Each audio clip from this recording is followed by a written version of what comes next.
여러분 안녕하십니까? 오늘은 두보의 추운 팔수 가운데 첫 번째 작품을 공부합니다. 모두 8수로 구성된 연작시인데 첫 번째 작품은 서곡에 해당합니다. 두보는 송도의 초당에 살았습니다. 초당을 떠나게 되죠. 그리고 융주와 유주는 중경입니다. 충주를 지나서 운안이라는 곳에 이르게 되는데 병세가 악화됩니다. 그래서 한 해를 이곳에서 보내게 되고 그 이듬해 병세가 좀 나아지자 다시 배를 타고 출발해서 765년 54살 되던 해에 기주, 현재 봉절현입니다. 작자는 766년 가을에 기주에 있을 때 이 작품을 짓게 됩니다. 두보의 전체 칠연유시 가운데 최고의 걸작으로 알려져 있습니다. 조선시대 문인들이 시를 좋아해서 금과 옥조로 여기고 끼고 다녔다고 할 정도로 유명한 작품입니다. 장소에 대한 이해를 돕기 위해서 화면을 준비했습니다. 먼저 무산무협의 모습입니다. 구당협이 끝나는 무렵에 기주가 있게 되고 그 기주에서 더 내려가면 이제 무협으로 접어들게 됩니다. 무협 양쪽으로는 깎아지는 절벽이 있는데 바로 무산입니다. 이것은 늘 안개와 연무로 덮여 있었다고 하고 많은 원숭이들이 서식하고 있는데 그들의 우는 소리가 매우 애달팠다고 합니다. 다음으로 작자가 머물렀던 곳으로 추정되는 서각의 모습입니다. 이곳에서 한동안 머물면서 시를 지었는데 작품도 이곳에서 지은 것으로 추정하고 있습니다. 그리고 건처를 돌아서 올라가게 되면 유명한 백제성이 위치하고 있습니다. 이곳에선 멀리 무산무협이 내려다 보이고 자기가 타고 온 배도 아마 강가에 매여 있었을 것입니다. 이런 배경을 이해하시고 작품을 함께 공부하도록 하겠습니다. 먼저 수련을 보겠습니다.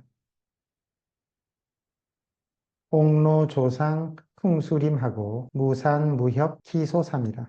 옥로는 꽃같은 이슬, 백로가 지난 늦가을입니다. 조상은 시들다, 풍수림은 단풍나무 숲입니다. 작자가 머물고 있는 곳에서 가까운 단풍나무 숲을 바라본 것입니다. 똑같은 이슬을 맞으니 단풍나무 숲은 시들어가고 이 조상이 수련해서 전체 시상의 이미지를 제기하고 있습니다. 다음 아래꼴을 보면 무산, 무협, 희소삼 멀리 내려다보면 구당협이 지나고 이제 무협이 한없이 펼쳐지고 있습니다. 무산과 무협의 가을 기운이 소삼은 쓸쓸하고 음산하다는 뜻입니다. 조상이 소삼으로 이미지가 이어받고 있습니다. 가까운 단풍숲은 다 시들어 버렸고 저 멀리 무산과 무협의 가을 기운은 쓸쓸하고 음산하기만 하다고 묘사하고 있습니다. 수련의 사경 묘사의 분위기가 벌써 심상치 않습니다. 다음 두 번째에 가면 조상과 소삼의 쓸쓸한 가을 이미지가 이어받고 있습니다. 강간 파랑 겸천룡하고 세상 풍은 접지음이라. 강간은 한없이 펼쳐져 있는 무협입니다. 그곳에 바람이 세차게 불어서 파랑은 파도입니다. 겸천은 하늘에 닿을 듯하다. 용은 용소승치다. 저 멀리 바라보이는 무협의 강은 바람이 불어 파도가 하늘에 닿을 듯 용소승친다. 세상풍운에서 세상은 무산입니다. 무산에 드리워져 있는 풍은 바람과 안개입니다. 짙은 바람과 안개는 접지, 땅으로 내려와 땅에 닿을 듯 하면서 덮고 있다. 땅을 덮고 있으니까 음산한 분위기를 자아낸다. 용자와 음자는 수련의 조상과 소삼의 이미지를 이어받고 있습니다. 작자가 위치하고 있는 곳에서 가까운 곳과 먼 곳을 바라본 사경 묘사를 하고 있습니다. 자신의 병든 몸, 타양살이에 지친 마음이 경물에 잘 투영하고 있습니다. 세 번째 내게 되면 사경에서 자신의 감개를 기탁하는 술회로 시상이 전환되고 있습니다. 성국 양계 타일로하고 고주 일계 고원심이라. 총국은 국화떨기입니다. 양계는 두 번째 꽃이 피다. 첫 번째는 성도를 떠나서 가을에 운안에서 병든 채 이 국화를 바라본 적이 있고 다시 한 해를 넘기고 이번 가을에 기주에서 국화 피는 것을 바라보고 있는 겁니다. 국화떨기 두 번째 피는 것을 보니 지난 날을 생각해서 눈물을 떨구게 된다. 파일은 그동안 지나온 시간들입니다. 까마리꼴로 보면 고주일개, 고원심, 고주일개. 처음에는 가까운 집 근처의 국화떨기를 바라보면서 더러운 시간들을 생각하니까 눈물이 뚝뚝 떨어졌습니다. 그러다가 저 멀리 강가에 배 한 척이 있는데 늘상 묶여져 있습니다. 늘 묶여져 있다. 그 배는 어떤 배입니까? 작자가 여기까지 타고 온 배입니다. 작사는 이 배를 타고 다시 떠나서 강릉까지 내려가서 고향으로 돌아가려고 했던 겁니다. 그런데 늘상 묶여 있다 고향을 돌아가지 못하고 정처없이 이곳에 머물고 있는 신세입니다. 고원심은 고향을 생각하는 마음입니다.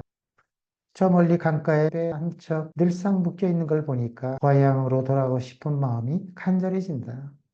루가 고원으로 시상이 이어지고 있는 장면입니다.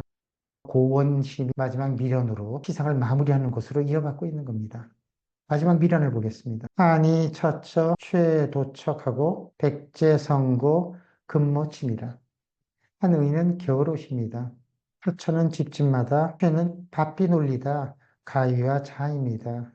즉 옷을 만들기 위해서 마름질하는 장면입니다. 집집마다 겨울옷 마련하느라고 가위와 자 돌리느라 바삐 움직이고 멀리 나간 난군과 종군 갔다가 돌아올 자식들을 위해서 겨울 솜도포를 마련하고 있는 것입니다.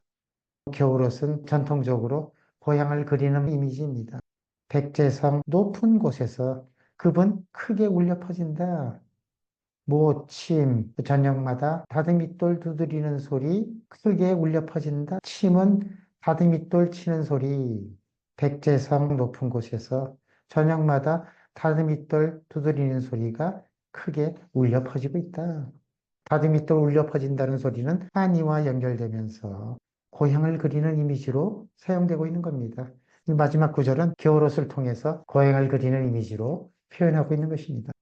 이상으로 작품에 대한 설명을 마치고 장법을 살펴보도록 하겠습니다. 수련과 하면은 사경에 해당되고 경련과 미련은 술회, 자신의 감개를 기탁하고 있습니다. 첫 번째 연에서는 자신이 머물고 있는 단풍나무 숲이 이슬을 맞아서 시들어가고 있는 모습을 묘사하고 있고 멀리 보이는 무산과 무역의 가을 기운이 쓸쓸하고 음산한 모습을 묘사하고 있습니다. 조상과 소상이 수련해서 전체 시상의 이미지를 제기하고 있습니다. 수련의 사경의 이미지는 함련이 맞서도 그대로 이어받고 있습니다. 용자와 음자로 시상을 이어받고 있습니다. 무협의 파도는 바람이 불어서 높게 솟구치고 있고 멀리 무산의 구름은 낮게 깔려서 음산한 분위기를 자아내고 있습니다. 세 번째 오게 되면 사경에서 수레로 시상이 전환됩니다. 고향을 그리는 이미지로 시상이 이어지고 있습니다. 집 근처에 피어난 국화떨기를 보면서 지나온 시간을 생각하니 눈물이 뚝뚝 흐르게 되고 저 멀리 강가에 메어 있는 배를 보면서 고향을 그리는 마음으로 더욱 안타까움을 들게 만듭니다. 루자가 고원심으로 이어지고 있습니다. 마지막 미련은 고원심이 한이로 시상을 이어받고 있는 장면입니다. 집집마다 겨울옷을 마련하느라고 마름질하는 것고 고향으로 돌아오고 싶은 마음을 표현한 것입니다. 이상으로 장법에 대한 설명을 마치고 두부의 마음을 읽어보도록 하겠습니다. 구독, 댓글 부탁드리겠습니다. 여러분 안녕히 계십시오. 옷 같은 이슬 맞으니 단풍나무 숲은 시들어가고 무산과 무협에는 가을 기운이 쓸쓸하고 음산하다. 무협의 파도는 하늘에 닿을 듯 용솟음치고 무산의 바람 안개는 땅을 덮어 어둑하구나.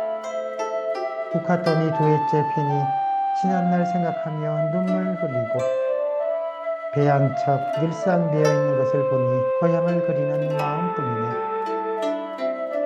집집마다 겨울옷 만드느라 가위하자 바삐 놀려대는데